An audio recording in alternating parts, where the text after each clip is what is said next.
Welcome to everyone in your science club. This is Pinky Beti of your science teacher. प्यारे बच्चों, previous lecture में हमने seed structure of seed के बारे में पढ़ा और अच्छे से समझा। आज मैं आपको सीड जर्मिनेशन के बारे में समझाऊंगी।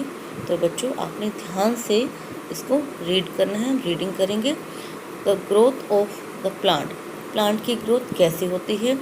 The baby plant starts growing into a new plant when it gets appropriate amount of air and water and the temperature around it is neither too hot nor too cold. To start with, the cotyledons provide food to the growing plant. Later on, the plant starts making its own food with the help of its leaves. प्यारे बच्चों, जो baby plant होता है, छोटा पौधा होता है, वो नए पौधे में कब ग्रो करना स्टार्ट होता है, जब वो एप्रोप्रिएट अमाउंट ऑफ उसे एयर, वाटर और टेम्परेचर उसे उचित मात्रा में, एप्रोप्रिएट का मीनिंग है उचित मात्रा में, ना कम ना ज़्यादा, उसे एयर, वाटर और टेम्परेचर उचित मात्रा में जब मिलता है तो बेबी प्लांट न्यू प्लांट में ग्रो करना स्टार्ट करता है। टू स्टार्ट विद, स्टार्टिंग में क्या होता है, जो कोटिलिडन्स होते हैं वो उगते हुए पौधे को भोजन देते हैं और बाद में प्लांट्स जो है खुद लीफ की हेल्प से अपना भोजन बनाना स्टार्ट कर देता है। इसके बाद अब एक एक्टिविटी है, soak some moong dal and wheat seed in separate dishes for 10 और 12 आवर्स। आपने क्या करना है, ये एक्टिविटी घर पर करके देखनी है। मूंग दाल और गेहूं के जो बीज होते हैं वो आपने अलग अलग डिशेस में, अलग अलग 2 बाउल्स ले लीजिए, उसमें 10-12 घंटे के लिए भिगो कर रखनी है। Observe and compare there structure.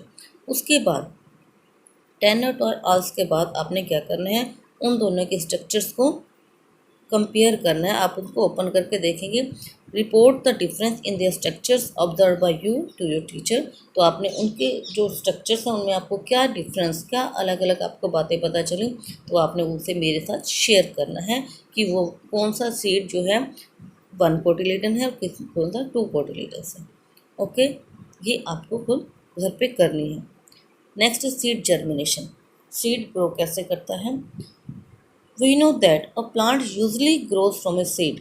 जैसा कि हम सभी जानते हैं कि जो एक पौधा है वो आमतौर पर एक बीज से ही ग्रो करता है। The process by which a seed grows and develops into a seedling, that is young plant, is called seed germination. वो प्रोसेस जिसमें एक सीड नए पौधे में ग्रो करता है, छोटे बेबी प्लांट में ग्रो करता है, उसको हम सीड जर्मिनेशन कहते हैं। बच्चों, ये डायग्राम है आपका stages of germination in a bean seed. इसमें आपको क्या है, ये आपको डायग्राम है। सबसे पहले जैसे हम सीड को सॉइल में डालते हैं, उसके बाद उसकी छोटी सी रूट्स आनी स्टार्ट होती है, रूट्स के बाद फर्स्ट लीव होती है, लीव्स के बाद बेबी प्लांट हो जाता है। ये डायग्राम आपने अपने नोटबुक में ड्रॉ करना है। Seeds need favourable conditions to grow and develop into a seedling. Seed को छोटे पौधे में बनने के लिए फेवरेबल कंडीशंस की ज़रूरत होती है। Let us do an activity to study the conditions that are necessary for germination of a seed. तो हम एक एक्टिविटी करेंगे। आपको एक्टिविटी के द्वारा मैं समझाऊंगी कि कैसे एक सीड के जर्मिनेशन में कौन कौन सी कंडीशंस जरूरी होती हैं। Take some seeds of gram और मूंग दाल। कुछ ग्राम मीन्स काले चने के बीज और मूंग दाल के बीज लो। Put them separately in 4 glass dishes. इनको आप 4 शीशे के बर्तनों में अलग अलग डालेंगे। Label as A, B, C and D, और उनके ऊपर हम नेम उनका देंगे A, B, C and D में। Keep them 4-5 days under the conditions as given below. तो उनको हम 4 या 5 दिन के लिए नीचे दिए गए कंडीशंस के अनुसार उनको हम रखेंगे। तो फर्स्ट डिश ए, जिसमें इसमें क्या कंडीशन प्रेजेंट होनी चाहिए, keep seeds on moist cotton eight room temperature. First हम जो बर्तन लेंगे उसमें एक गीली कॉटन लेंगे और उसके ऊपर बीज डाल देंगे और उसको रूम टेम्परेचर यानी कि उसको ऐसे ही आम रूम में रख देंगे। Next is B, keep seeds without water and room temperature. दूसरा बर्तन लेंगे, उसको हम नाम देंगे बी, और उसमें हम बीज जो डालेंगे उसमें हम पानी नहीं डालेंगे, उसको ऐसे ही बिना पानी के ही रूम टेम्परेचर में रख देंगे। Next is C, keep seeds in a dish completely filled with water at room temperature. अब जो बर्तन लेंगे उसमें सीड डालेंगे, उसको पूरा फुल कर देंगे पानी से और उसको रूम में रख देंगे। फोर्थ जो डी है, keep the dish having seeds on moist cotton in an ice box और रेफ्रिजरेटर। हम उसमें क्या करेंगे, एक बर्तन में keep the dish having seeds, उसमें बीज डालेंगे और गीली कॉटन के ऊपर बीज रखेंगे और उसको फिर हम आइस बॉक्स में या फ्रिज में रख देंगे। आफ्टर 4-5 डेज, 4 और 5 दिनों के बाद, we will observe that seeds present in the glass dishes B, C and D have not germinated. हम 4-5 दिनों के बाद क्या नोटिस करते हैं कि जो बी, सी और डी में हमने जो सीड रखे थे वो जर्मिनेट नहीं हुए हैं, नहीं हुए। The seeds of dish A shows good germination, और जो ए डिश में हमने रखे थे सीड्स वो बहुत ही अच्छे उसमें जर्मिनेशन हुआ। It is due to the fact that in dish A there is appropriate amount of water, air and warmth needed for germination. ऐसा क्यों हुआ?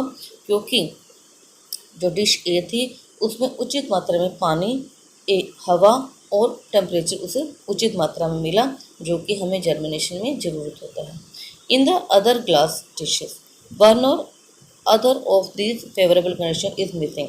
जो दूसरे डिशेस थे उसमें एक या दो जो फेवरेबल कंडीशन होती हैं वो उसमें मिसिंग थी, इसी कारण से वहाँ जर्मिनेशन नहीं हुई। On the basis of above activity complete the following. अब मैंने आपको जो ऊपर एक्टिविटी समझाई है उसके बेस पर आपको ये जो नीचे टेबल दी हुई है ये आपको दिया हुआ है, इसको फिल करना है। Dishes B, C and D में क्या है, कंडीशन प्रेजेंट हैं जो वो तो राइट की हुई है, उसमें कौन सी कंडीशन मिसिंग है वो आपको राइट करनी है। जैसे बी, डिश बी में एयर और वार्मथ, एयर और टेम्परेचर तो प्रेजेंट था लेकिन क्या नहीं था जिसकी वजह से सीड जर्मिनेट नहीं हुआ, ये आपको यहाँ फिल करना है। नेक्स्ट सी में वाटर और वार्मथ, वाटर और टेम्परेचर तो प्रेजेंट था तो और क्या चीज़ मिसिंग थी। डी में एयर और वाटर था लेकिन क्या चीज़ मिसिंग थी जिसकी वजह से हमारे सीड जर्मिनेट नहीं हुए। ओके, ये आपको टेबल कंप्लीट करनी है। We can thus conclude that appropriate amount of water, air and correct warmth are necessary for germination of fruit. तो बच्चों हमने हमने निष्कर्ष निकाला कि एक सीड को जर्मिनेशन के लिए appropriate amount of water, air और टेम्परेचर की ज़रूरत होती है।